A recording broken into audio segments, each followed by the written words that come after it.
Halo saudara, kita ketemu lagi nih dengan channel tercinta kita Yonatan Raharjo dengan semboyan Ayo Bedah Buku. Oke saudara, sekarang kita membahas masih tentang strukturalisme awal atau awal strukturalisme, di mana ini mengawali pemahaman filsafat atau pemikiran strukturalis. Sesudah selama sekian lama masyarakat pemikiran kita memegang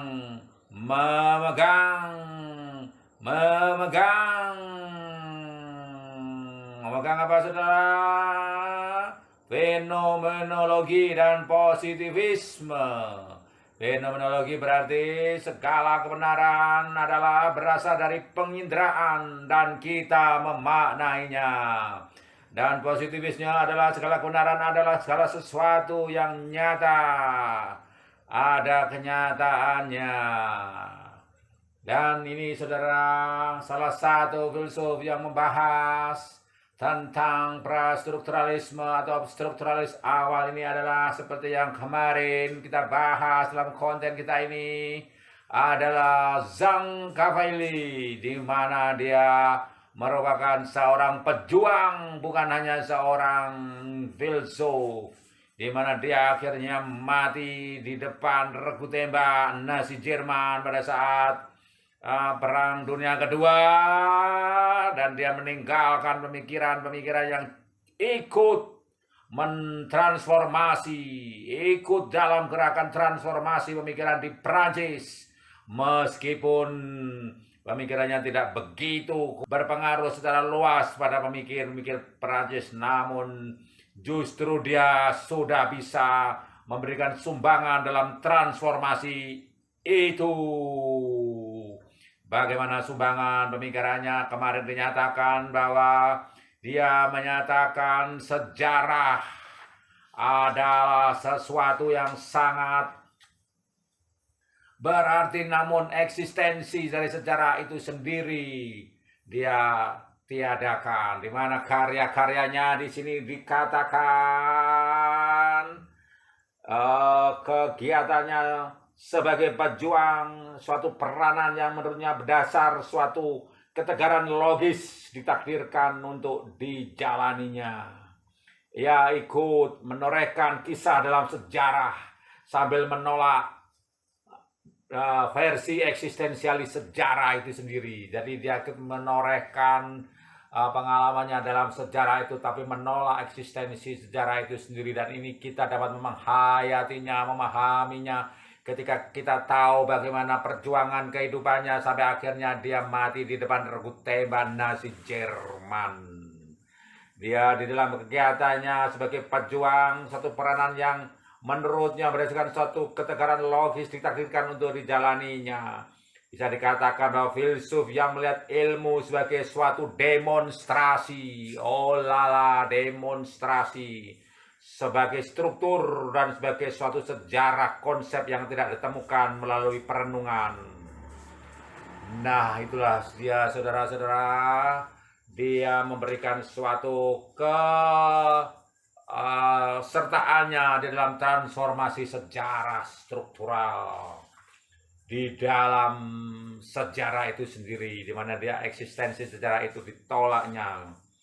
Selama masa penahanannya di Prancis Selatan, Cavalier menulis karya yang kemudian menjadi karya filosofis utamanya, yaitu Sur la Logique.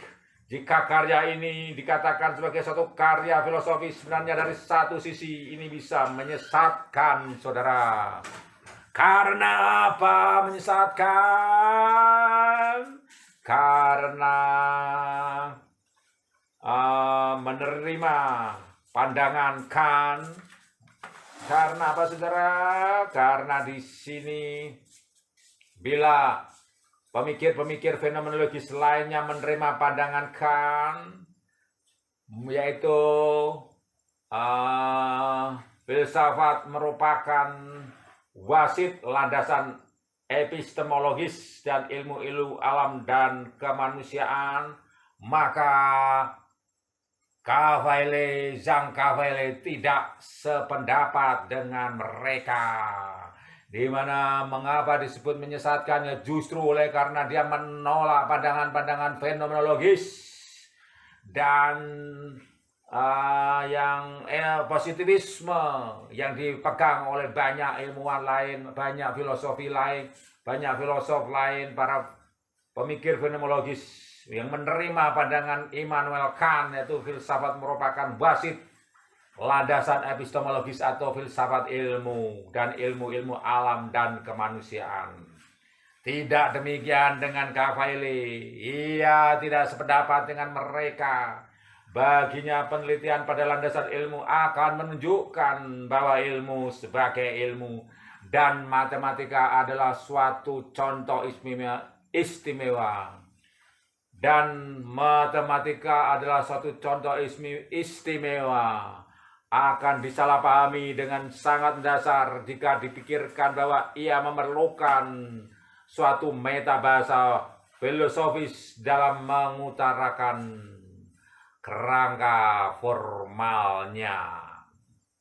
Nah, saudara-saudara, dalam hal ini jalan pikiran Cavele sejalan dengan Immanuel Kant. Kita tahu siapakah itu Immanuel Kant, yaitu pemikir kritisisme yang menengahi jalan pemikiran René Descartes dari Perancis dan David Hume dari Inggris. René Descartes dalam rasionalismenya, sementara David Hume dengan empirismenya, empirisme atau pengalaman.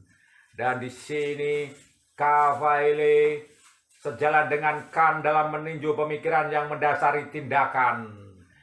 Yang pokok di sini adalah mengetahui bagaimana pemikiran dan logika itu saat berhadapan dengan pengalaman baru. Nah, saudara-saudara, dari sepintas ini kita dapat memahami bahwa ada keseimbangan antara perjuangannya dia sebagai seorang pejuang dalam menang dunia kedua dengan pemikiran-pemikiran yang dimilikinya sebagai seorang filsuf, di mana dia ikut merenungkan, bukan hanya merenungkan secara rasionalisme ala René Descartes dari Prancis, dan bukan hanya dengan bertindak empiris seperti David Hume dari Inggris. Oh, begitu saudara, maka kita akan tahu bahwa yang pokok di sini adalah mengetahui bagaimana pikiran dan logika itu saat berhadapan dengan pengalaman baru. Di sini Zhang Cavele segera mengarah ke hubungan antara logika dan singularitas, antara logika dengan keadaan tunggal, singularitas. Apakah dalam hubungan ini logika diandaikan memiliki karakter yang tidak berubah dan transenden, sehingga semua pengalaman baru disaring melalui suatu struktur formal yang kekal? Apakah logika ini keadaannya tidak pernah berubah, pemikiran-pemikiran itu tidak pernah berubah dan akan terus begitu? Jadi ini soal esensi dari ilmu pengetahuan, esensi dari suatu pemikiran, apakah itu akan terus kekal dan tidak berubah? Dan transenden, transenden ini artinya jauh dari aplikasi di masyarakat, jauh dari pengalaman praktik, jauh dari tindakan-tindakan nyata, tapi hanya pemikiran-pemikiran yang ide transenden yang mengawang-awang. Sebagai suatu pengalaman baru disaring melalui suatu struktur formal yang kekal. Nah, apakah dengan rasionalitas itu akan terus kekal dengan strukturnya yang kekal? Atau apakah suatu pengalaman tertentu bisa menjungkir balikkan bangunan itu sendiri, sehingga logika dan pengalaman bisa terikat secara tak terpisahkan satu sama lain? Perubahan pada satu sisi akan segera mengakibatkan perubahan mendasar pada sisi lainnya.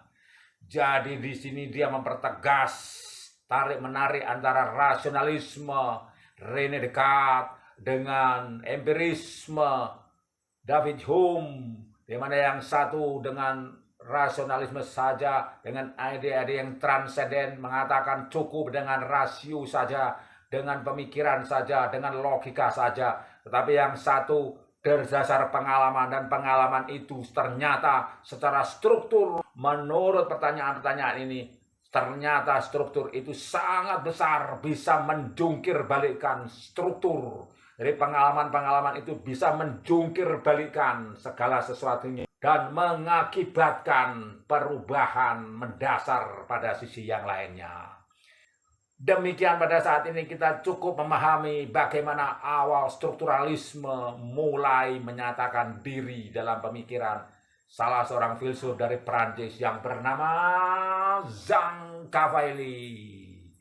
Akhirnya kita akan melanjutkan dalam pembahasan berikutnya tentang pemikirannya yang mempertanyakan dan mempertanyakan hubungan oposisi biner antara rasionalisme dengan empirisme yang merupakan kelanjutan dari pemikiran sejak zaman dulu kala. Ayo bedah buku.